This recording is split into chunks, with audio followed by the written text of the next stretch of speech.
ബാബുലാൽ തനിക്കായി ഒരു ജോലി അന്വേഷിച്ച് ഗ്രാമത്തിൽ നിന്നും മുംബൈ നഗരത്തിലേക്ക് വന്നു.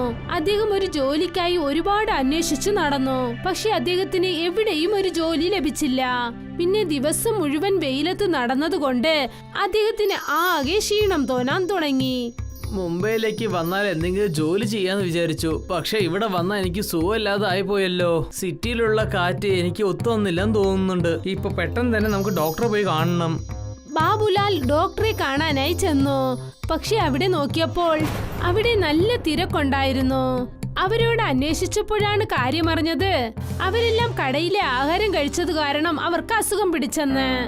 ഇത് കേട്ടപ്പോൾ ബാബുലാലിന്റെ മനസ്സിൽ ഒരാലോചന തോന്നി. അങ്ങനെയാണോ? ഇതാണോ കാര്യം? നമ്മൾ എന്തിനാ ഇവർക്കൊക്കെ ഭക്ഷണം ഉണ്ടാക്കി കൊടുത്താലോ? എനിക്കും ജോലി കിട്ടും, ഇവർക്കും ഭക്ഷണം കിട്ടും. ബാബുലാൽ ഡോക്ടറെ കണ്ട് തനിക്കുള്ള മരുന്നുകൾ വാങ്ങി. പിന്നെ തന്റെ വീട്ടിലേക്ക് വന്ന് ടിഫിൻ സർവീസ് ചെയ്യാനുള്ള എല്ലാ ജോലികളും ചെയ്തു. ആദ്യമായിട്ട് അദ്ദേഹം ചെന്ന് പലവ്യഞ്ജന കടയിൽ നിന്നും അദ്ദേഹം പലവ്യഞ്ജന സാധനങ്ങൾ വാങ്ങി. പിന്നീട് അദ്ദേഹം പാത്രക്കടയിലേക്ക് ചെന്ന് പാത്രക്കാരന്റെ കയ്യിൽ നിന്നും ഒരുപാട് ടിഫിൻ ബോക്സ് വാങ്ങി.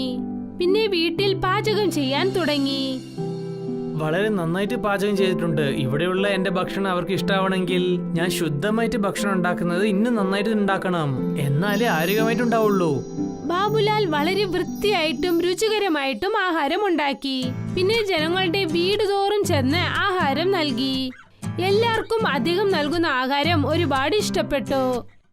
അതുകാരണം അദ്ദേഹത്തിന് വീണ്ടും ഒരുപാട് ടിഫിനുള്ള ഓർഡറുകൾ ലഭിച്ചു.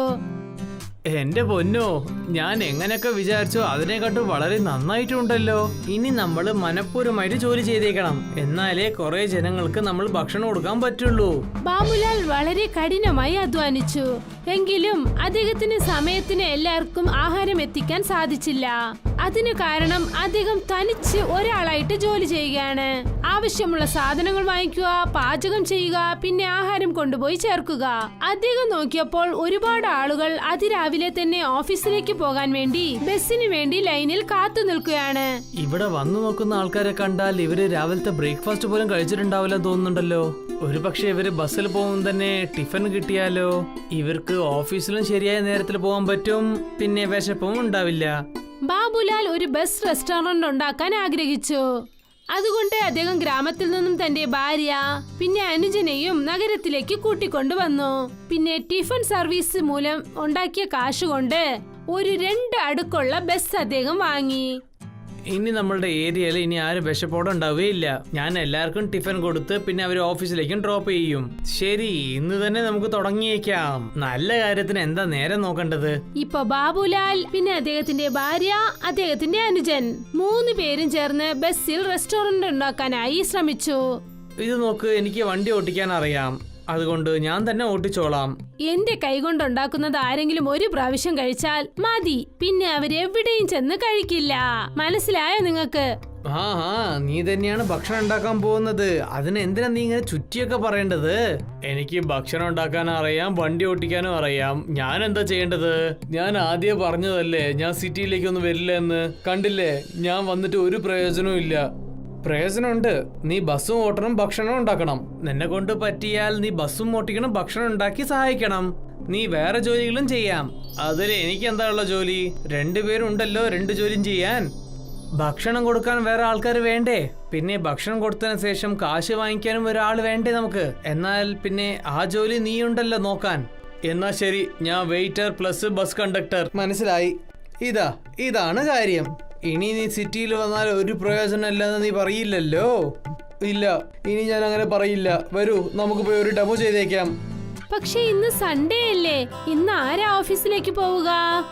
ഇന്ന് നമ്മൾ എല്ലാ സാധനങ്ങളും എടുത്തിട്ട് ബസ്സിൽ നന്നായിട്ട് സെറ്റ് ചെയ്ത് വെച്ചേക്കാം. പിന്നെ നമുക്ക് രാവിലെ ഒരു കഷ്ടവും ഉണ്ടാവില്ലല്ലോ. ഞാൻ എന്താ വിചാരിക്കുന്നത് വെച്ചാൽ നമ്മൾ ബസ്സിലുള്ള റെസ്റ്റോറന്റ് ടൈപ്പ് ഒക്കെ മേലിലാണ് നമ്മൾ ചെയ്യേണ്ടത്. ആർക്കൊക്കെ ഭക്ഷണം കഴിക്കണോ അവരൊക്കെ മേലോട്ട് വരും. പിന്നെ ഭക്ഷണം കഴിച്ചു കഴിഞ്ഞിട്ട് അവർ താഴോട്ട് വന്നേക്കും. അതുകൊണ്ട് മറ്റുള്ള പാസഞ്ചർക്കും ഒരു തടസ്സവും ഉണ്ടാവില്ല. ഇത് വളരെ ശരിയായിരിക്കും. കിച്ചന്റെ മൊത്ത സെറ്റപ്പും നമ്മൾ മുകളിൽ തന്നെ ചെയ്തേക്കാം. എന്നാലേ രണ്ടും ഒന്നിനോടൊന്ന് മിക്സ് ആകാതെ ഇരിക്കൂ. 3 പേരും ചേർന്ന് ബസ്സിൽ റെസ്റ്റോറന്റ് ഉണ്ടാക്കാനുള്ള ജോലികൾ ചെയ്തുകൊണ്ടിരുന്നു. അവർ അവരുടെ പാത്രങ്ങൾ പിന്നെ കുറച്ച് ചെയറുകളോടൊപ്പം ചേർത്ത് കുറച്ച് ടേബിൾസും ബസ്സിൽ കൊണ്ടുവന്ന് വെച്ചു. അവർ മുകളിലത്തെ തട്ടിൻപുറത്ത് എല്ലാ സാധനങ്ങളും സെറ്റ് ചെയ്തു വെച്ചു. ഈ സെറ്റപ്പ് ഒക്കെ തീർന്നു കഴിഞ്ഞു. ഇനി നാളെ രാവിലെ നോക്കിക്കോ, നമ്മുടെ സർവീസ് വളരെ നന്നായിട്ടുണ്ടാവും. പക്ഷെ അതിനു മുൻപേ നമ്മുടെ ബസ് റെസ്റ്റോറന്റിനെ കുറിച്ച് ജനങ്ങളും അറിഞ്ഞിരിക്കണമല്ലോ. നമ്മൾ ബസിന്റെ മുൻപിലായി വലിയൊരു ബോർഡ് വെക്കണം. ഇപ്പോ ബാബുലാൽ കടയിൽ നിന്നും ഒരു വലിയ ബോർഡ് ചെയ്ത് കൊണ്ടുവന്നു. അതിൽ വലിയ വലിയ എഴുത്തുകളിൽ എന്തെഴുതിയിരുന്നെന്നാൽ ബാബു ബസ് റെസ്റ്റോറന്റ്. അവരാ ബോർഡ് ബസിന്റെ മുൻപിലായി തൂക്കിയിട്ടു. ഇപ്പൊ എല്ലാരും രാവിലെ നേരം വെളുക്കാൻ വേണ്ടി കാത്തിരുന്നു. നേരവും വെളുത്തു, പക്ഷെ ആരും തന്നെ അവരുടെ ബസ് റെസ്റ്റോറന്റിലേക്ക് വന്നില്ല. ഇത് കണ്ടതും അവർ 3 പേർക്കും ആകെ വിഷമമായി. ഇത് എന്താണ് ചേട്ടാ, നമ്മുടെ ബസ്സിന് ആരും വരുന്നില്ലല്ലോ, എന്താ ചെയ്യാ? എന്ത് ചെയ്യാനാ, നമ്മൾ എന്നെ പോയി ജനങ്ങളൊക്കെ വിളിച്ചോണ്ട് വരണം. ഇപ്പോൾ ബാബുലാലും ശ്യാംലാലും രണ്ടുപേരും ചേർന്ന് അവരുടെ ബസ് റെസ്റ്റോറന്റിനെ കുറിച്ച് ജനങ്ങളോട് പറയാൻ തുടങ്ങി. ഇവിടെ നോക്ക് ചേട്ടാ, നിങ്ങൾ ഈ വെയിലത്ത് ഈ ബസ്സിന് വേണ്ടി കാത്തിരിക്കുന്ന പകരം ഞങ്ങളുടെ ബസ്സിലൊന്ന് ഇരുന്നോളൂ. അവിടെ വന്നാൽ നിങ്ങൾക്ക് ടിഫിനും കിട്ടും, പിന്നെ നിങ്ങളുടെ ഓഫീസിൽ ഞങ്ങൾ ഡ്രോപ്പ് ചെയ്തോളും. അങ്ങനെയാണോ? അങ്ങനെ എവിടെയാ ഉള്ളത്? അവിടെ പോയ ടിഫിൻ കിട്ടുമോ? ബസ് റെസ്റ്റോറന്റ് നിങ്ങൾ തന്നെ വന്ന് കണ്ടോളൂ, വന്നാൽ നിങ്ങൾക്ക് മനസ്സിലാവും. അദ്ദേഹം തന്റെ ഒരുപാട് കൂട്ടുകാരികളെ കൂടെ കൂട്ടിക്കൊണ്ട് ബാബുലാലിന്റെ ബസ് റെസ്റ്റോറന്റിലേക്ക് വന്നു. ബാബുലാലിന്റെ ഭാര്യ എല്ലാവർക്കും വേണ്ടിയും രാവിലെ ടിഫിൻ ചെയ്തു. അതെല്ലാവർക്കും തന്നെ ഒരുപാട് ഇഷ്ടപ്പെട്ടു. നിങ്ങൾ ചെയ്തത് വളരെ നല്ല കാര്യമാണ് ചേട്ടാ. ഞങ്ങൾ കൃത്യസമയത്തിന് നേരെ ഓഫീസ് വന്ന പോലെയുണ്ട്, ഭക്ഷണം കഴിച്ച പോലെയുണ്ട്. ഞങ്ങൾ ചെയ്തത് നല്ല കാര്യമാണ്. പക്ഷെ ഞങ്ങളുടെ ബസ്സിൽ ആരും കയറുന്നില്ലല്ലോ. കാരണം ഈ ബസ് റെസ്റ്റോറന്റിനെ പറ്റി ജനങ്ങൾക്ക് ആർക്കും അറിയുന്നില്ലല്ലോ. അതുകൊണ്ടാണ് ആരും വരാത്തത്. അറിഞ്ഞാലേ പിന്നെ ജനങ്ങൾ വന്നുകൊണ്ടിരിക്കും. നിങ്ങൾ തന്നെ കണ്ടില്ലേ, നിങ്ങൾ ഈ കാര്യം പറഞ്ഞതിന് ശേഷമാണ് ഇങ്ങനത്തെ ഒരു കാര്യം ഞങ്ങൾക്ക് അറിയുന്നത്. ഞാൻ ഇത്രയും വലിയ ബോർഡ് വെച്ചിട്ടുണ്ടല്ലേ, ജനങ്ങൾക്ക് ഇതുപോലെ അറിയില്ലെങ്കിൽ പിന്നെ വേറെ ഞാൻ എന്താ ചെയ്യേണ്ടത്? ബോർഡ് വെച്ചിട്ടുണ്ട്, പക്ഷേ ബോർഡ് വെച്ചെങ്കിലും ഈ ബസ് കാണാൻ ജനങ്ങൾ ഇങ്ങോട്ട് വരണ്ടേ? ജനങ്ങളൊക്കെ ഈ ബസ്സിനടുത്ത് വരാതെ തന്നെ ഈ ബസ് റെസ്റ്റോറന്റിനെ പറ്റി അറിയുന്നത് പോലെ നിങ്ങൾ എന്തെങ്കിലും ചെയ്യണം, എന്നാലേ നിങ്ങൾ വിചാരിച്ച് നടക്കുള്ളൂ. ഇത് നല്ല കാര്യം തന്നെ. ഇപ്പോ ബാബുലാൽ ഒരുപാട് പാംപ്ലെറ്റ്സ് അവിടെ ഒട്ടിച്ചു വെച്ചു. പിന്നെ ഓരോ സ്ഥലമായി ചെന്ന് എല്ലാവരുടെ കയ്യിലും അത് കൊടുത്തു. പിന്നെ അത് ബസ് സ്റ്റാൻഡിൽ ലൈനിൽ നിൽക്കുന്ന ആ ജനങ്ങൾക്കും നൽകി. അതുമാത്രമല്ലാതെ അദ്ദേഹം വീടുകൾ തോറും ചെന്ന് ആളുകളുടെ കയ്യിൽ ആ പാംപ്ലെറ്റ്സ് നൽകി. ഇതുമൂലം ഇപ്പോൾ ഒരുപാട് ആൾക്കാർക്ക് അദ്ദേഹത്തിന്റെ ബസ് റെസ്റ്റോറന്റിനെ കുറിച്ച് അറിയാൻ തുടങ്ങി. ഇപ്പോ അദ്ദേഹത്തിന്റെ റെസ്റ്റോറന്റിലേക്ക് ആളുകൾ കൂട്ടമായി വരാൻ തുടങ്ങി. അതിന്റെ ചേട്ടാ, ഒന്ന് പയ്യെ വരൂ. ബസ് നിങ്ങളെ വിട്ടിട്ട് എങ്ങോട്ടും പോവില്ല. വളരെ ശ്രദ്ധയോടെ ഇരിക്കൂ. ശ്യാംലാൽ എല്ലാവർക്കും ടിക്കറ്റ് നൽകി. പിന്നെ ആഹാരത്തിനുള്ള ഓർഡേഴ്സും വാങ്ങി. ഒരു വശത്ത് ബാബുലാലിന്റെ ഭാര്യ ആഹാരം ചെയ്യുന്നു. ഞങ്ങൾ 4 പേർക്കും ഓരോരോ ആലു പൊറോട്ട ചെയ്യൂ. ശരി മാഡം, ഇപ്പൊ തന്നെ കൊണ്ടുവരാം. ഒരുപാട് കസ്റ്റമേഴ്സ് മുകളിലത്തെ അടുക്കിൽ കഴിക്കുന്നുണ്ട്. വീണ്ടും കുറെ ആളുകൾ താഴത്തെ അടുക്കിൽ നിന്ന് യാത്ര ചെയ്യുന്നുണ്ട്. ഇതാ മാഡം, നിങ്ങൾ ചോദിച്ച ആലു പൊറോട്ട ഞങ്ങളുടെ റെസ്റ്റോറന്റിൽ തന്നെ വളരെ ടേസ്റ്റുള്ള സാധനമാണ്. താങ്ക് യു ചേട്ടാ. ഇങ്ങനെ ദിവസങ്ങൾ കടന്നുപോയിക്കൊണ്ടിരുന്നു. ബാബുലാലിന്റെ ബസ് റെസ്റ്റോറന്റിൽ ആളുകൾ കൂട്ടമായി വരാൻ തുടങ്ങി. ഇപ്പോ എല്ലാവർക്കും ഈ ബസ് റെസ്റ്റോറന്റിനെ കുറിച്ചുള്ള കാര്യം അറിയാൻ തുടങ്ങി. അതുകൊണ്ട് എല്ലാരും ഇതിൽ യാത്ര ചെയ്യാൻ ആഗ്രഹിക്കുന്നു. പിന്നെ കുറച്ചു ദിവസത്തിനകം തന്നെ ബാബുലാൽ ആ നഗരത്തിലെ പ്രസിദ്ധനായ മനുഷ്യനായി മാറി. അങ്ങനെ അദ്ദേഹം ഒരുപാട് കാശുണ്ടാക്കി ആ നഗരത്തിൽ തന്നെ അദ്ദേഹത്തിന് സ്വന്തമായ ഒരു വീട് വാങ്ങി. രമേശിന് ഗ്രാമത്തിൽ ഒരു ഹോട്ടലുണ്ട്. ആ ഹോട്ടൽ അവരുടെ കുടുംബത്തിലുള്ള എല്ലാരും ചേർന്നാണ് നോക്കുന്നത്. അദ്ദേഹത്തിന്റെ ഭാര്യ പ്രജക്ത, മകൾ മീന, രണ്ടുപേരും ആഹാരമുണ്ടാക്കും. പിന്നെ അദ്ദേഹവും അദ്ദേഹത്തിന്റെ മകൻ സുഭമും കസ്റ്റമേഴ്സിനെ നോക്കിക്കൊള്ളും. പക്ഷെ ഗ്രാമത്തിൽ അവരുടെ ഹോട്ടൽ അത്ര ഫേമസ് ഒന്നുമല്ലായിരുന്നു. അതുകൊണ്ട് രമേശ് വിഷമിച്ചായിരുന്നു. പ്രജക്ത, ഇത് എങ്ങനെയാണ് സംഭവിച്ചത്? നമ്മൾ ഗ്രാമത്തിലുള്ളവർ കുറെ പേര് നഗരത്തിലേക്കാണ് പോകുന്നത്. ദിവസം തോറും നമുക്ക് വരുന്ന വരുമാനം കുറയുന്നുണ്ട്. മീനയ്ക്ക് വേണ്ടിയുള്ള കല്യാണത്തിന് ചെലവ് നമുക്ക് ചേർത്ത് വെക്കാൻ പറ്റുന്നില്ല. നിങ്ങൾ വിഷമിക്കേണ്ട, ദൈവമുണ്ടല്ലോ, അദ്ദേഹം തീർച്ചയായും നമ്മളെ സഹായിക്കും. ഇതിനു ശേഷം അദ്ദേഹത്തിനെ ചെയ്യാൻ പറ്റുള്ളൂ. നമ്മളും നമ്മളെ കൊണ്ടെല്ലാം ചെയ്യാൻ പറ്റുന്നുണ്ടല്ലോ. രമേശും പ്രജക്തയും സംസാരിച്ചു കൊണ്ടിരുന്നത് അവരുടെ മകൻ സുഭം കേട്ടു. പിന്നീട് അവൻ ചിന്തിക്കാൻ തുടങ്ങി. ഞാൻ എന്തെങ്കിലും ചെയ്ത് അച്ഛനമ്മേനെ സഹായിച്ചേ പറ്റുള്ളൂ. പിന്നെ അതിനെക്കുറിച്ച് ആലോചിച്ചുകൊണ്ട് അവൻ നടന്ന് നടന്ന് നദിക്കരയിലെത്തി. കാരണം സുബത്തിന്റെ ഗ്രാമം ആ നദിക്കരയിലായിരുന്നു. പിന്നെ ഈ നദി അവന്റെ ഗ്രാമത്തിനെ പല ഗ്രാമങ്ങളുമായി കൂട്ടിച്ചേർക്കുന്നു. സുബം അവന്റെ തോണിയിൽ കയറിയിരുന്നു. എന്നിട്ട് അതിനെ തുഴയാൻ തുടങ്ങി. അച്ഛൻ പറഞ്ഞു നമ്മൾ ഗ്രാമത്തിലുള്ള കുറെ പേര് നഗരത്തിലേക്ക് പോയെന്ന്. പക്ഷേ അടുത്ത ഗ്രാമത്തിലൊക്കെ ആൾക്കാരുണ്ടല്ലോ. നമ്മളുടെ ഭക്ഷണം അവർക്ക് വിൽക്കാം. പക്ഷേ എങ്ങനെ? അവൻ ആലോചിച്ചുകൊണ്ടിരുന്നു. അപ്പോഴാണ് അവന്റെ ശ്രദ്ധയിൽ മറ്റൊരു വെള്ളത്തിൽ ചായ ഇട്ടുകൊണ്ടിരുന്ന ഒരാളെ ശ്രദ്ധിച്ചത്. ചായ വേണോ? ചായ ചായ വെറും 5 റുപ്യയും ചായ വേണോ? മുത്തശ്ശ എനിക്കൊരു ചായ വേണം. ശുഭം അദ്ദേഹത്തിന്റെ അടുത്തേക്ക് ചെന്നു. എന്നിട്ട് അവൻ അവിടെ നോക്കിയപ്പോൾ ആ ചായക്കടക്കാരൻ തന്റെ വെള്ളത്തിൽ ഒരു ചെറിയ ഗ്യാസ് വെച്ചിരുന്നു. അതുകൊണ്ടാണ് ചായ ഇട്ട് വിറ്റുകൊണ്ടിരുന്നത്. മുത്തശ്ശ, നിങ്ങൾ വളരെ നല്ല കാര്യമാണ് ചെയ്യുന്നത്. പടകിൽ തന്നെ ചായ വെക്കുന്നോ? അടിപൊളി. ആദ്യം ഞാനും കടയിൽ തന്നെയാണ് ചായ വെച്ചത്. പക്ഷേ ആ അളവിന് എനിക്ക് വരുമാനം കിട്ടിയില്ല. അതുകൊണ്ട് ഞാൻ പടകൾ തന്നെ വെക്കാമെന്ന് വിചാരിച്ചു. പിന്നെ എന്റെ തീരുമാനവും ശരിയായി. ഞാൻ രാവിലെ തന്നെ ഇങ്ങോട്ട് വരും. പിന്നെ ഓരോരോ ഗ്രാമത്തിൽ പോയിട്ട് എന്റെ ചായയും വിൽക്കും. കുറെ കഷ്ടപ്പെട്ടിട്ടാണ് ജോലിയും ചെയ്യുന്നത്. വളരെ നന്ദിയുണ്ട് മുത്തശ്ശ. എന്തിനാ മോനെ എന്നെ സഹായിച്ചേന്? ശുഭം തന്റെ വള്ളം തിരിച്ചു വിട്ടു. എന്നിട്ട് തന്റെ ഗ്രാമത്തിൽ ചെന്നു ചേർന്നു. അച്ഛാ, എനിക്കൊരു വഴി കിട്ടിയിട്ടുണ്ട്. എന്ത് വഴിയാ മോനെ? വരുമാനം അധികമാക്കാൻ. അച്ഛാ, നമുക്ക് പടകില് ഭക്ഷണം വെക്കാം. എന്താ? അതെ അമ്മേ, ഇപ്പോഴാണ് ഞാൻ നദിയിൽ പോയിട്ട് വന്നത്. അവിടെയുള്ള ഒരു മുത്തശ്ശൻ പടകിലാണ് ചായ വെക്കുന്നത്. അദ്ദേഹം എന്താ പറയുന്നത് വെച്ചാൽ ദിവസവും എല്ലാ ചായയും വിറ്റ് തീർക്കുമെന്ന്. അതുമല്ലാണ്ട് ഓരോരോ ഗ്രാമമായിട്ട് പോയിട്ട് അദ്ദേഹം ചായ വിറ്റിട്ട് വരുന്നു. അദ്ദേഹത്തിന്റെ വരുമാനവും പല മടങ്ങും കൂടിക്കൊണ്ടിരിക്കുന്നുണ്ട്. അച്ഛാ, നമുക്ക് അദ്ദേഹത്തിനെ പോലെ തന്നെ പടകില് ഭക്ഷണം ഉണ്ടാക്കിയാൽ നന്നായിട്ട് വരുമാനം വരും. അതെങ്ങനെ സംഭവിക്കും? തീർച്ചയായിട്ടും പറ്റും മോളെ. പടകിലെ ഒരു ചെറിയ ഗ്യാസ് സ്റ്റവ് വെച്ചേക്കാം. ജനങ്ങൾക്കും ചൂടുള്ള ഭക്ഷണം കിട്ടും. പിന്നെ നമുക്ക് ഓരോരോ ഗ്രാമത്തിലേക്ക് പോയി ഭക്ഷണം വിൽക്കാനും പറ്റും. നീ പറയുന്ന ഐഡിയ നന്നായിട്ടുണ്ട് മോനെ. നമുക്കൊന്ന് ശ്രമിച്ചു നോക്കാം. പക്ഷേ കുറച്ച് സാധനങ്ങൾ നമുക്ക് വാങ്ങാനും ഉണ്ട്.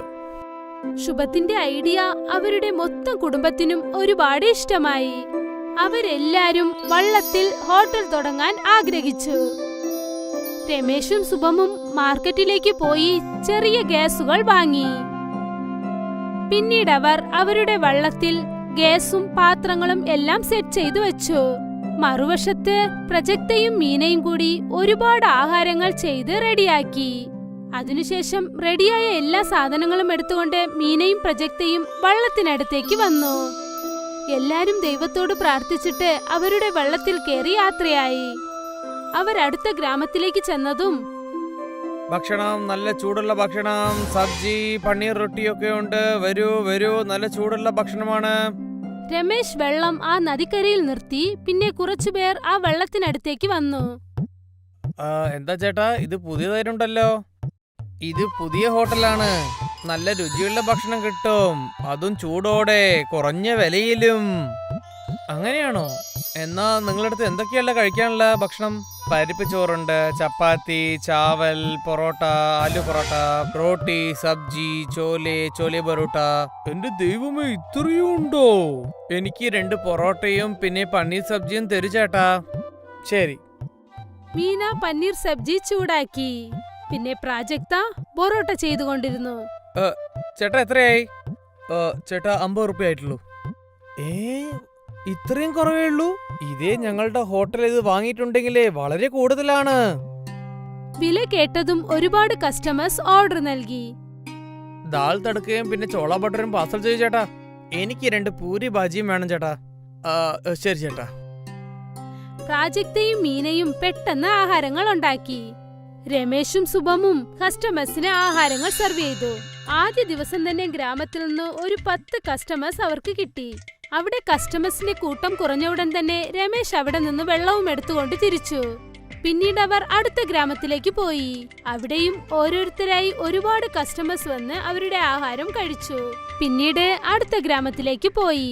ഇങ്ങനെ പോയി വൈകുന്നേരത്തിനകം അവർ 8 ഗ്രാമങ്ങളിലേക്ക് തങ്ങളുടെ ഹോട്ടലുമായി പോയി. പ്രസക്ത, ഇന്നത്തെ നമുക്ക് വരുമാനം മാത്രം 4000 റുപ്യ വന്നിട്ടുണ്ട്. ഇത് ഒരാഴ്ച മുഴുവൻ ജോലി ചെയ്താലും നമുക്ക് കിട്ടില്ല ചേട്ടാ. ആ ശുഭം, നിന്റെ ഐഡിയ വളരെ നന്നായിട്ടുണ്ട്. ഇതിനു ശേഷം നമ്മൾ ഇതുപോലെ കുറേ ഭക്ഷണം ഉണ്ടാക്കിയിട്ട് പോവാം. ശരി അച്ഛാ, എനിക്ക് വിശ്വാസമുണ്ട്. നമ്മുടെ ജനങ്ങളുടെ വിശ്വാസം നമ്മൾ തീർച്ചയായിട്ടും നന്നായിട്ട് ചെയ്യുമെന്ന്, നമ്മുടെ കഠിന അധ്വാനത്തിന് ഉത്തരം കിട്ടിയെന്ന്. നമ്മൾ ഇങ്ങനെ ഒരുപാട് കഷ്ടപ്പെട്ടാൽ വളരെ നന്നായിരിക്കും ചേട്ടാ. ആ, പിന്നീടെന്താ, രമേശിന്റെ കുടുംബം ദിവസവും കഷ്ടപ്പെട്ട് അധ്വാനിക്കാൻ തുടങ്ങി. അവരെല്ലാരും വള്ളത്തിൽ ഗ്രാമമായി പോയി ആഹാരം വിൽക്കാൻ തുടങ്ങി. എല്ലാരും സന്തോഷത്തോടെയായിരുന്നു. പക്ഷെ അവരുടെ ഈ വളർച്ച രമേശിന്റെ ഗ്രാമത്തിലുള്ള ബാനുവിനെ കൊണ്ട് സഹിക്കാൻ പറ്റിയില്ല. ബാനുവിന് രമേശിനെ കണ്ട അസൂയ തോന്നി. നമുക്ക് ഈ രമേശിനെ എന്തെങ്കിലും ചെയ്തേ പറ്റുള്ളൂ, ഇല്ലെങ്കിൽ ഇവൻ എന്നെക്കാട്ടും കുറെ കാശ് ഉണ്ടാക്കാൻ തുടങ്ങുമല്ലോ. ഞാൻ തീർച്ചയായിട്ടും ഇവനെ നടക്കാൻ സമ്മതിക്കില്ല. രാത്രി ഇരുട്ടിൽ ബാനു രമേശിന്റെ വള്ളം അടിച്ചു ഉടച്ചു. ഇതിനു ശേഷം നിങ്ങളുടെ പടകിൽ എങ്ങനെ ഭക്ഷണം ഉണ്ടാക്കുന്നു ഞാനൊന്ന് നോക്കട്ടെ. രമേശും അവന്റെ കുടുംബവും നദിക്കരയിലേക്ക് വന്നപ്പോൾ അവരുടെ വള്ളം ഈ അവസ്ഥയിൽ ഇരിക്കുന്നത് കണ്ട് അവർ വിഷമിച്ചുപോയി. നമ്മളിപ്പോൾ എന്തു ചെയ്യാനാ അച്ഛാ? ഇത് മുഴുവനായി ഒടിഞ്ഞു പോയിരിക്കുന്നു. അയ്യോ, നമ്മൾ ഇത്രയും ഭക്ഷണം എവിടെ പോയി വിൽക്കാനാ? ഗ്രാമത്തിലുള്ള ഒരു വയസ്സായ അപ്പുപ്പൻ ഇവിടെ സംഭവിക്കുന്നതൊക്കെ കാണുന്നുണ്ടായിരുന്നു. മക്കളെ, നിങ്ങൾ വേണമെങ്കിൽ എന്റെ പടക് എടുത്തു പോയിക്കോളൂ. ഞാൻ നിങ്ങളുടെ എല്ലാ കഷ്ടവും നോക്കിക്കൊണ്ടിരിക്കുകയാണ്. നിങ്ങളെ കൊണ്ടാണ് കുറെ പാവപ്പെട്ടവർക്കൊക്കെ നല്ല ഭക്ഷണം കിട്ടുന്നത്. ഈ നല്ല ജോലി നിങ്ങൾ ഇപ്പൊ തന്നെ നിർത്താൻ പാടില്ല. നിങ്ങൾക്ക് എപ്പൊക്കെ ആവശ്യമാണോ നിങ്ങൾ അപ്പോഴേ എന്റെ പടക് എടുക്കാം. എങ്ങനെയായാലും ദിവസം മുഴുവനും ഞാൻ പടക് ഓട്ടിയാലും എനിക്ക് ഇത്ര കാശുണ്ടാക്കാൻ പറ്റില്ല. വളരെ നന്ദിയുണ്ട് മുത്തശ്ശ, നിങ്ങൾ ഞങ്ങൾക്ക് വലിയ സഹായമാണ് ചെയ്തിരിക്കുന്നത്. അങ്ങനെയൊന്നുമില്ല മോനെ, ഇത് എന്റെ ആശീർവാദം എന്ന് നിങ്ങൾ വിചാരിച്ചോളൂ. അദ്ദേഹത്തിന്റെ വള്ളം ഇവരുടെ വള്ളത്തിനേക്കാളും വലുതും കാണാൻ നന്നായുമിരുന്നു. അവരാ വലിയ വെള്ളത്തിൽ ഗ്യാസ് സ്റ്റൗ വെച്ചു. പിന്നെ അവർ ചെയ്തു കൊണ്ടുവന്ന എല്ലാ ആഹാരവും അതിലേക്ക് വെച്ചു. പിന്നീട് അവിടെ നിന്നും എല്ലാരും തിരിച്ചു. ദിവസത്തെയും പോലെ അവർ ഓരോ ഗ്രാമമായി ചെന്ന് അവിടെ അവരുടെ ആഹാരം വിൽക്കാൻ തുടങ്ങി. കസ്റ്റമേഴ്സ് അധികമായി വന്നു. അവരുടെ വരുമാനവും അധികരിച്ചു. വൈകുന്നേരമായപ്പോൾ അവരവരുടെ ഗ്രാമത്തിലേക്ക് പോയി. പിന്നീട് രമേശ് ആ വയസ്സായ ആളുടെ വീട്ടിലേക്ക് പോയി. മുത്തശ്ശ, ഇന്ന് നിങ്ങൾ കൊണ്ടാണ് എനിക്ക് വ്യാപാരം ചെയ്യാൻ പറ്റിയത്. നിങ്ങളുടെ കരുണയ്ക്ക് വളരെ നന്ദിയുണ്ട്. ഇത് നിങ്ങൾ വാങ്ങിച്ചോളണം. അതുകൊണ്ട് ഞങ്ങൾക്ക് വരുമാനം കിട്ടിയിട്ടുണ്ട്. അതിൽ നിങ്ങൾക്ക് പങ്കുണ്ട് മുത്തശ്ശ. ആദ്യത്തെ പ്രാവശ്യമാണ് ഞാൻ പടക് ഓട്ടാതെ എനിക്ക് കാശ് തന്നിരിക്കുന്നത്. ഞാൻ 60 വർഷമായിട്ട് പടക് ഓട്ടിട്ടാണ് മോനെ കാശ് ഉണ്ടാക്കിയത്. ഇപ്പൊ എനിക്ക് വയസ്സുമായി, ശരീരവും ഒത്തുവഴുന്നില്ല. ഞാൻ എന്താ ആലോചിക്കുന്ന വെച്ചാൽ എന്റെ പടക് നിങ്ങൾ എടുത്തോളൂ. അയ്യോ ഇല്ല മുത്തശ്ശ, നിങ്ങൾ ആ പടക് വിൽക്കണമെന്ന് ആവശ്യമില്ല. ഞങ്ങൾ പടക് ഓട്ടിച്ചോളാം. അതിന് വരുന്ന ദിവസമുള്ള വാടക ഞാൻ വന്ന് തന്നോളാം. ദൈവം എപ്പോഴും നിങ്ങളുടെ കൂടെ ഉണ്ടാവും മക്കളെ. ആ വയസ്സായ ആൾ രമേശിന് വെള്ളം നൽകി സഹായിച്ചു. ഇപ്പോൾ രമേശ് ദിവസവും ആ വെള്ളത്തിനുള്ള വാടക നൽകാമെന്ന് പറഞ്ഞ് അദ്ദേഹത്തെയും സഹായിച്ചു. ഇങ്ങനെ രണ്ടുപേരും മാറി മാറി സഹായിച്ചുകൊണ്ടേയിരുന്നു. രമേശിന്റെ നല്ല മനസ്സ് കാരണം അവന്റെ വരുമാനം ദിവസം തോറും ആ ഹോട്ടലിൽ വർദ്ധിച്ചുകൊണ്ടേയിരുന്നു. പക്ഷെ ഇത് കണ്ട് ഭാനുവിന് ഒരുപാട് അസൂയ തോന്നി. അവൻ രമേശിനെ ചീത്ത കരുതി. പക്ഷെ അവനെ അറിയാതെ അവൻ രമേശിന് നല്ലതാണ് ചെയ്തിരിക്കുന്നത്. 1 വർഷത്തിനു ശേഷം രമേശ് അദ്ദേഹത്തിന്റെ മകളുടെ കല്യാണം വളരെ മനോഹരമായി നടത്തി. പിന്നെ ഭാനു ഇപ്പോഴും രമേശിനെ കണ്ട് അസൂയപ്പെട്ടുകൊണ്ടേയിരുന്നു. രമേശിന്റെയും അദ്ദേഹത്തിന്റെ കുടുംബത്തിന്റെയും അവസ്ഥ തന്നെ മാറിപ്പോയി. ഈ കഥയാണ് പ്രേംനഗർ ഗ്രാമത്തിലെ. ഈ പ്രേംനഗർ ഗ്രാമം ഭയങ്കര സന്തോഷവും സ്നേഹവും നിറഞ്ഞതായിരുന്നു. ഗ്രാമത്തിൽ എപ്പോഴും ശാന്തത നിറഞ്ഞു നിൽക്കുമായിരുന്നു. അതേ ഗ്രാമത്തിലെ മംഗ്ലു എന്ന് പറയുന്ന ഒരു പിച്ചക്കാരൻ ഉണ്ടായിരുന്നു. അവൻ ആകാശത്തെ പുതപ്പെന്ന് കരുതി, ഭൂമിയെ കിടക്കയെന്ന് കരുതി എവിടെ വേണമെങ്കിലും വെറും വയറ്റിൽ കിടന്നുറങ്ങുമായിരുന്നു. അങ്ങനെ ഒരു ദിവസം രാവിലെ മംഗ്ലു അമ്പലത്തിൽ നിന്ന് കിട്ടിയ പ്രസാദവും കഴിച്ച് റോഡിലും വഴികളിലും പിച്ച എടുക്കാൻ പോകുമായിരുന്നു. മംഗലുവിന്റെ സ്വഭാവം ഭയങ്കര വ്യത്യസ്തമായിരുന്നു. മറ്റുള്ളവരിൽ നിന്നും പിച്ച തെണ്ടി അവന്റെ വയറ് നിറക്കില്ലായിരുന്നു. എന്നാൽ അതേ പൈസേനെ ബാക്കിയുള്ള പിച്ചക്കാർക്കും കൊടുക്കുമായിരുന്നു. ഹായ് റാം, ഇന്നിപ്പോ ഒരു പൈസ പോലും കിട്ടിയില്ലല്ലോ. എങ്ങനെ വല്ലതും കഴിക്കും? ഞാനൊരു കാര്യം പറയട്ടെ, ഞാൻ അവസാനമായി ഭക്ഷണം കഴിച്ച ദിവസം പോലും എനിക്ക് ഓർമ്മയില്ല. ഗോപാലും വേറൊരു പിച്ചക്കാരനും സംസാരിച്ചു കൊണ്ടിരിക്കുകയായിരുന്നു. അപ്പോഴേക്കും മംഗുലു അവിടെ എത്തുന്നു. എന്നിട്ട് അവൻ അവരോട് പറഞ്ഞു, ഞാൻ ഇന്നു വരെ നിങ്ങളെ ആരെയും പട്ടിണി കിടത്തിയിട്ടില്ലല്ലോ. നിങ്ങൾ നോക്കൂ, എൻ്റെ കയ്യിൽ എന്താ ഉള്ളതെന്ന്. എൻ്റെ കയ്യിൽ ജിലേബിയും കിച്ചടിയുമാണുള്ളത്. സന്തോഷം കൊണ്ട് എൻ്റെ കണ്ണ് നിറയുന്നു. താങ്കൾ ഇല്ലായിരുന്നെങ്കിൽ ഇന്ന് എന്ത് ചെയ്യുമായിരുന്നു? എന്ത് കഴിക്കുമായിരുന്നു? എവിടേക്ക് പോകും? ഞാൻ പട്ടിണി കിടന്ന് മരിച്ചേനെ. നിങ്ങൾ എന്തിനാ മരിക്കുന്നതിനെ കുറിച്ച് പറയുന്നേ? ഈ ഭൂമി സ്വർഗമാണെന്ന് കരുതി നിങ്ങൾ സന്തോഷിക്കൂ. ഈ കിച്ചടിയും ജിലേബിയും കിട്ടിയില്ലേ? എല്ലാ പിച്ചക്കാരും ഒരുമിച്ച് കൂട്ടത്തോടെ വലിയ സന്തോഷമായി ആ സ്വാദിഷ്ടമായ ഉപ്മാവ്, തൈര്, ജിലേബിയൊക്കെ കഴിച്ചു. എന്നിട്ട് എല്ലാവരും നന്നായി ഉറങ്ങി. അങ്ങനെ രാവിലെ ആയപ്പോൾ, ഗോപാലൻ ചേട്ടാ, രമേഷേ, എവിടാ നിങ്ങൾ? ചേട്ടാ, ചേട്ടാ, രമേഷ്, എവിടാ നിങ്ങൾ രണ്ടുപേരും? ഞാൻ വിളിക്കുന്നത് നിങ്ങൾ കേൾക്കുന്നില്ലേ? അവരെ പോലീസ് കൊണ്ടുപോയി. രണ്ടുപേരും ഇപ്പോൾ ജയിലില്ല. വെളുപ്പാക്കാലത്ത് തന്നെ പോലീസ് വന്നു, രണ്ടുപേരെയും കൊണ്ടുപോയി. നീ അപ്പോൾ നല്ല ഉറക്കത്തിലായിരുന്നു. അങ്ങ് തമാശ പറയുകയാണോ? എന്തായി പറയുന്നത്? അവരൊരിക്കലും ഒരു തെറ്റും ചെയ്യില്ലെന്ന് എനിക്ക് ഉറപ്പാ. മംഗലു അവരെ അന്വേഷിച്ച് പോലീസ് സ്റ്റേഷനിൽ എത്തി. അപ്പോഴാണ് കാണുന്നത് രണ്ടുപേരും പോലീസ് കസ്റ്റഡിയിലായിരുന്നു. അവരെ കണ്ട് മംഗലു പറഞ്ഞു, സർ, ഇവരെന്ത് തെറ്റ് ചെയ്തിട്ടാ ഇവരെ ജയിലിലാക്കിയെന്ന് എനിക്കറിയണം. നിങ്ങൾ എന്തിനാ ഉച്ചത്തിൽ എന്നോട് ഇങ്ങനെ സംസാരിക്കുന്നത്? ഞങ്ങൾ യാചകരാണ് സർ. ഞങ്ങളുടെ കയ്യിൽ പണമില്ലെന്ന് കരുതി ഞങ്ങൾ ആരുടെയും പണം ഒരിക്കലും മോഷ്ടിക്കാൻ നോക്കില്ല. ഒരിക്കലും അങ്ങനെ ചെയ്യില്ല. നീ ഇവിടെ വന്ന് വലിയ വാചകമൊന്നും അടിക്കണ്ട. ഇൻസ്പെക്ടർ സാറേ, അങ്ങ് പറയുകയാണെങ്കിൽ ഞാൻ ഇവനെ പിടിച്ച് അകത്താക്കാം. ആ ശരി. പക്ഷെ എന്ത് തെറ്റാണ് ഞാൻ ചെയ്തത്? എന്നെ വിടൂ, എന്നെ വെറുതെ വിടൂ. ആ പോലീസുകാരൻ മംഗലു പറഞ്ഞതൊന്നും കേട്ടില്ല. അങ്ങനെ അവനെയും കൂടെ തടവറയിൽ പൂട്ടിയിട്ടു. ആ തടവറയിൽ രമേശും ഗോപാലനും ആദ്യമേ തടവിലായിരുന്നു. എന്റെ ഈശ്വര, എന്തായി സംഭവിക്കുന്നത്? എനിക്കൊന്നും മനസ്സിലാകുന്നില്ല. അവരെന്നെയും രമേഷിനെയും പിടിച്ചുകൊണ്ടുവന്ന് ഈ ജയിലിലാക്കി. കഴിഞ്ഞ ദിവസം രാത്രി ഉറങ്ങാൻ വേണ്ടി കിടന്ന സ്ഥലം ഇവിടെയുള്ള ഒരു വ്യാപാരി വാങ്ങിയതായിരുന്നു. അത് ഒരു സേട്ടായിരുന്നു. അതിന് നിങ്ങളെ എന്തിനാണ് ഇങ്ങനെ ജയിലിലാക്കിയത്? ഇന്നലെ നീ കിച്ചടിയും ജിലേബിയും കൊണ്ട് തന്നില്ലേ? പിന്നീട് അപ്പോഴാണ് മംഗലുവിനോട് രമേശ് മുഴുവൻ കാര്യങ്ങൾ പറയുന്നത്. എന്താ പറയാ, മംഗളു ഒരു ദാനശീലനാണ്.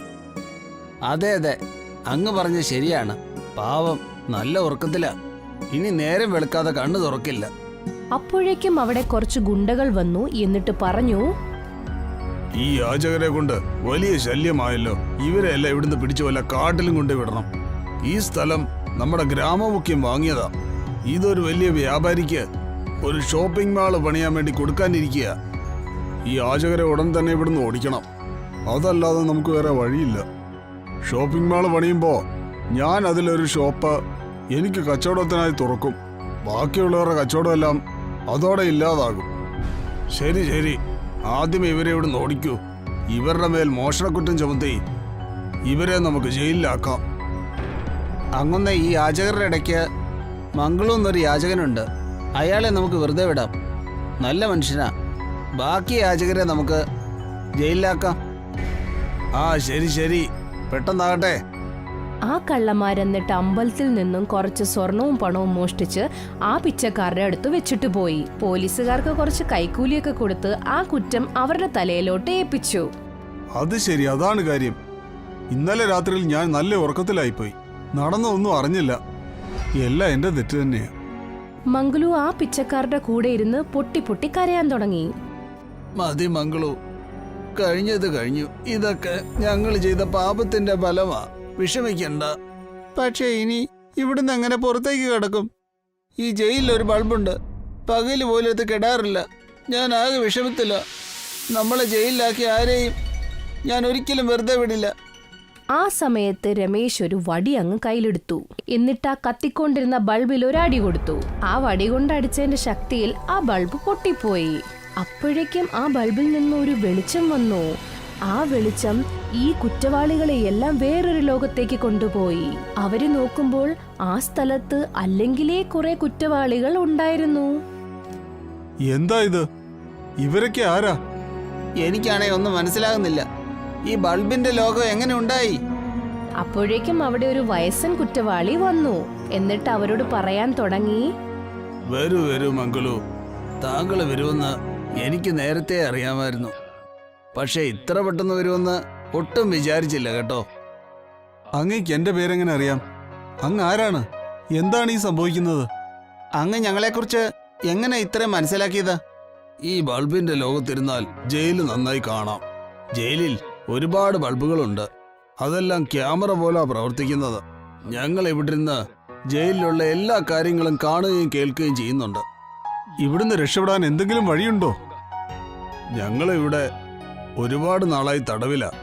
ഇത് ഗ്രഹങ്ങളുടെ കയറ്റിറക്കങ്ങളാണ്. ആരെങ്കിലും ഗ്രഹങ്ങളോട് കളിക്കാൻ ശ്രമിച്ചാൽ ബൾബിന്റെ വാതിൽ തുറക്കുന്നതായിരിക്കും. പക്ഷെ അത് തകർക്കുന്നത് പാടുള്ള കാര്യമാ. പക്ഷെ അതിനൊരു വഴിയുണ്ട്. നിങ്ങളെല്ലാവരെയും രക്ഷിക്കുന്നതിന് എന്ത് ചെയ്യാനും ഞാൻ തയ്യാറാണ്. പറയൂ, എന്താ ചെയ്യേണ്ടത്? അതിനുവേണ്ടി ജയിലിലുള്ള എല്ലാ ബൾബുകളും നശിപ്പിക്കേണ്ടതാണ്. ഇത്രയും പറഞ്ഞുകൊണ്ട് തന്നെ ആ വയസ്സൻ ഇവരെല്ലാവരെയും മാന്ത്രിക ബൾബിന്റെ അടുത്ത് കൊണ്ടുപോയി. ഇത്രയും വലിയ ബൾബോ? ഇതെങ്ങനെയാ തകർക്കുക? ഈ ബൾബ് പൊട്ടിക്കാൻ സാധിക്കുന്നത് ഒരിക്കലും പാപം ചെയ്യാത്തവനും മനസ്സിൽ നന്മയുള്ളവനും ദയാലുവുമായ ആൾക്കേ പറ്റൂ. ഇത് ചെയ്യാൻ യോഗ്യനായിട്ടുള്ള ആള് ഞാൻ മാത്രമേ കാണൂ. ആ കാര്യത്തിൽ എനിക്ക് നല്ല ഗ്യാരണ്ടിയാ. മാറൂ, ഞാൻ പൊട്ടിക്കാം. ആരും പറയുന്നത് കേൾക്കാതെ രമേശൻ അവിടെ കിടന്ന ഒരു തടി അങ്ങ് കയ്യിലെടുത്തു. അങ്ങോട്ടുമില്ല ഇങ്ങോട്ടുമില്ല എന്ന് പറഞ്ഞ രീതിക്ക് അവൻ ആ ബൾബ് പൊട്ടിക്കാൻ മുമ്പോട്ട് പോയി. പക്ഷേ ആ ബൾബിന്റെ കറണ്ടിന് ഇത്രയും ശക്തി ഉണ്ടായിരുന്നു, രമേശന്റെ ഊപ്പാട് തീർന്നുപോയി. അവൻ തൊടുന്നതിന് മുൻപ് തന്നെ അവൻ അടിപൊളിയായിട്ടൊരു കറണ്ടും അടിച്ചു. അയ്യോ ഈശ്വര, അയ്യോ കറണ്ട് അടിച്ചു, കറണ്ട് എന്നെ അടിച്ചു. രമേശന് കിട്ടിയ കരണ്ടടി കണ്ട് എല്ലാവരും പേടിച്ചുപോയി. രമേശ് ആണെങ്കിൽ അങ്ങ് ദൂരെ മാറി നിന്നു. ആ വിശാലമായ ബൾബിൽ നിന്നും ശബ്ദങ്ങൾ കേൾക്കാൻ തുടങ്ങി. പ്രകൃതിക്ക് വിരുദ്ധമായി ഒന്നും സാധിക്കില്ല. ഈ ബൾബ് ഒരു വലിയ പൂജാരിയുടേതാണ്. ഇദ്ദേഹത്തെ ഒരു തെറ്റും ചെയ്യാതെ ജയിലിലാക്കിയതാണ്. ഈ ബൾബ് ഞാൻ പൊട്ടിക്കാം, എന്നിട്ട് എല്ലാവരെയും ഞാൻ രക്ഷിക്കാം. ഇത്രയും പറഞ്ഞുകൊണ്ട് വടി രമേശിന്റെ കയ്യിൽ നിന്നും മംഗളു അങ്ങ് ഏറ്റെടുത്തു. ആ ബൾബിന്റെ അടുത്തോട്ട് എത്തി മംഗളു. എന്നിട്ട് വലിയ ശക്തിയോടെ വടിയെടുത്ത് ആ ബൾബിൽ അടിച്ചു. ആ വടി ആ ബൾബിൽ കൊണ്ടതോടെ പൊട്ടിച്ചെതറി. അതിൽ നിന്നും ഒരു തടവുകാരനായ ആത്മാവ് പുറത്തോട്ട് വന്നു. എന്നിട്ട് ഇവരോട് അവൻ പറഞ്ഞു, ഒരുപാട് നന്ദി മംഗളു. താങ്കളും താങ്കളുടെ സുഹൃത്തുക്കളും ചേർന്ന് എന്നെ മോചിപ്പിച്ചു. താങ്കളെ പോലെ തന്നെ ഞാനും തെറ്റൊന്നും ചെയ്തിട്ടില്ല. എന്നിട്ടും എന്നെ ജയിലിലാക്കി. എന്റെ ഈ ശാപം കൊണ്ട് എല്ലാ ജയിൽവാസികളും ഈ ബൾബിന്റെ ലോകത്തേക്ക് വരുന്നു. പക്ഷെ നിങ്ങൾ ഒരു പാഠം പഠിപ്പിക്കേണ്ടത് പാപം ചെയ്തവരെയല്ലേ, അവരെയല്ലേ. എന്തിനാണ് നിരപരാധികളോട്? അതിന്റെ കാരണം എന്താന്ന് വെച്ചാൽ, ഞാൻ ഈ ബൾബ് നിന്നെ ഏൽപ്പിക്കേണ്ടതുണ്ട്. ഈ ബൾബുമായി നീ യഥാർത്ഥ ലോകത്തേക്ക് പോകണം. എന്നിട്ട് വേണ്ടത് ചെയ്യണം. ആ ആത്മാവ് മംഗളുവിനൊരു ബൾബ് കൊടുത്തു. എന്നിട്ട് ആ ആത്മാവ് അവിടെ നിന്നും അപ്രത്യക്ഷമായി. എന്നിട്ട് എല്ലാവരും തിരിച്ച് ജയിലിലോട്ട് തന്നെ വന്നു. അപ്പോൾ മംഗളു അവരോട് പറഞ്ഞു, ഇനി ഒട്ടും സമയം കളയാനില്ല. ഉടൻ തന്നെ നമുക്ക് രക്ഷപ്പെടണം. ഇങ്ങനെ പറഞ്ഞുകൊണ്ട് മംഗളു ആ ബൾബിനെ ഹോൾഡറിലോട്ട് വെച്ചു. പിന്നെ ആ ബൾബ് കത്താൻ തുടങ്ങി. ആ ബൾബ് കത്താൻ തുടങ്ങിയപ്പോഴത്തേക്കും ജയിലിലെ എല്ലാ വാതിലുകളും തന്നെത്താനെ തുറന്നു. നോക്കൂ, ജയിലിലെ എല്ലാ വാതിലുകളും തുറന്നിരിക്കുന്നു. നമുക്കിപ്പൊ തന്നെ രക്ഷപ്പെടാം. നീ പറഞ്ഞത് ശരിയാ രമേഷ് മോനെ. വരൂ, നമുക്ക് രക്ഷപ്പെടാം. എല്ലാ തടവുകാരും ജയിലിൽ നിന്ന് ഓടുകയായിരുന്നു. അപ്പോഴേക്കും നോക്കുമ്പോ ഈ പറഞ്ഞ പോലീസുകാരെല്ലാവരും ജയിലിലെ വേറൊരു മുറിയില് തടവിലായിരുന്നു. ഈ ഒരു അവസരം മുതലാക്കി മംഗലു, രമേശ്, ഗോപാലൻ അമ്മാവൻ അവിടുന്ന് രക്ഷപ്പെടാൻ നോക്കി. ഇവരിവിടെ തന്നെ കിടക്കട്ടെ, ഇല്ലെങ്കിൽ വീണ്ടും നമ്മളെ അകത്താക്കും. മംഗലുവും പിന്നെ അവന്റെ കൂട്ടുകാരനായ പിച്ചക്കാരും എല്ലാരും ആ പഴയ അമ്പലത്തിൽ തന്നെ വന്നു നിന്നു. എവിടെന്നാണോ ആ പ്രശ്നങ്ങൾ തുടങ്ങിയത് അവിടെ തന്നെ. അപ്പോഴവർ കാണുന്നത് അവിടെ വലിയൊരു നേതാവ് അവരുടെ ഗുണ്ടയോട് എന്തൊക്കെയോ സംസാരിച്ചു നിൽക്കുന്നതായിട്ട്. നിങ്ങൾ എങ്ങോട്ടാ ഈ ഓടിപ്പോകുന്നേ? ഈ സ്ഥലത്ത് ഞാൻ പുതിയ മോള പണിയാൻ പോവാ. എനിക്കാദ്യം തന്നെ അറിയാമായിരുന്നു നിങ്ങളാണ് ഇതിന്റെ എല്ലാം പിന്നിലെന്ന്. എന്നാൽ ഈ ഭൂമി നിങ്ങളുടെയുമല്ല സർക്കാരിന്റെയുമല്ല. ഇത്രയും പറഞ്ഞുകൊണ്ട് മംഗലു അവന്റെ സഞ്ചിയിൽ നിന്നും ആ മാന്ത്രിക ബൾബ് കയ്യിലെടുത്ത് തറയിലോട്ട് വെച്ചു. തറയിൽ വെച്ചതിന് ശേഷം പെട്ടെന്ന് തന്നെ അവിടെ ഒരു മാന്ത്രിക റെസ്റ്റോറന്റ് തന്നെ പൊങ്ങി വന്നിരുന്നു. എല്ലാ പിച്ചക്കാരും ഇത് കണ്ട് ഞെട്ടിപ്പോയി. എന്താ ഈ സംഭവിക്കുന്നേ? ഈ ബൾബിന്റെ രൂപത്തിലുള്ള റെസ്റ്റോറന്റ് എങ്ങനെ ഉണ്ടായി? ചെല്ലു, വേഗം ചെല്ലു, ആ റെസ്റ്റോറന്റ് നശിപ്പിക്കൂ. ഈ സ്ഥലത്തിന് ഒരു അവകാശിയേ ഉള്ളൂ, അത് ഞാൻ മാത്രമാണ്. ശരി അങ്കുന്നേ, ഉടൻ തന്നെ ചെയ്യാം. ആ ഗുണ്ടകൾ ആ ബൾബ് പോലെ ഇരിക്കുന്ന റെസ്റ്റോറന്റിനെ അടിക്കാൻ പോയപ്പോൾ അവർക്ക് ഭയങ്കരമായി കറണ്ട് അടിച്ചു. നിങ്ങളെ കൊണ്ടൊന്നും ഒന്നിനും കൊള്ളില്ല. ഇപ്പൊ കണ്ടോളൂ ഞാൻ എന്താ ചെയ്യാൻ പോകുന്നതെന്ന്. ഇത്രയും പറഞ്ഞുകൊണ്ട് നേതാവ് തറയിൽ കിടന്ന ഒരു കല്ല് കയ്യിലെടുത്തു. എന്നിട്ട് ആ ബൾബ് റെസ്റ്റോറന്റിന് എതിരെ എറിഞ്ഞു. ആ റെസ്റ്റോറന്റിന് ആ കല്ല് വന്നിടിച്ചപ്പോൾ അവിടെ ഭയങ്കരമായി കാറ്റ് വീശി. അപ്പോഴേക്കും ആ ബൾബിൽ നിന്നും ഒരു മിന്നൽ വന്ന് നേതാവിനെ ആ ബൾബിന്റെ അകത്ത് തടവിലാക്കി. നേതാവ് ആ ബൾബിന്റെ അകത്തായ സമയം അവിടെ ആത്മാവ് പ്രത്യക്ഷപ്പെട്ടു. ആ ആത്മാവ് ജയിലിലെ ഒരു തടവുകാരനായിരുന്നു. അവനാണെങ്കിൽ ഒരു നിരപരാധിയായിരുന്നു. ഈ പാപി കാരണമാണ് ഒരു തെറ്റും ചെയ്യാത്ത ഞാൻ എന്നേക്കുമായി ജയിലിലായത്. ഇപ്പോൾ ഞാൻ മോചിതനായി. ഇനി മുതൽ ഇവനീ ബൾബിന്റെ തടവറയിലായിരിക്കും. അങ്ങേക്ക് ഒരുപാട് ഒരുപാട് നന്ദി. നന്ദി ഞാൻ പറയേണ്ടത് നിന്നോടാണ് മംഗലു. നിന്റെ നല്ല മനസ്സാണ് ഇതിനെല്ലാം കാരണം. ഇതൊരു ബൾബ് റെസ്റ്റോറന്റ് ആണ്. ഇനി നിങ്ങൾ ഇവിടെയാണ് ജോലി ചെയ്യേണ്ടത്. ഇത് നിങ്ങളുടെ പേരിലുള്ളതാണ്. ഇത്രയും പറഞ്ഞുകൊണ്ട് ആ ആത്മാവടന്ന് അപ്രത്യക്ഷമായി. എന്നിട്ട് എല്ലാ പിച്ചക്കാരും ആ റെസ്റ്റോറന്റിൽ കഷ്ടപ്പെട്ട് ജോലി ചെയ്ത് ജീവിക്കാൻ തുടങ്ങി. എന്നിട്ട് അവരവരുടെ ജീവിതം അവര് നന്നായി തന്നെ ജീവിക്കാനും തുടങ്ങി.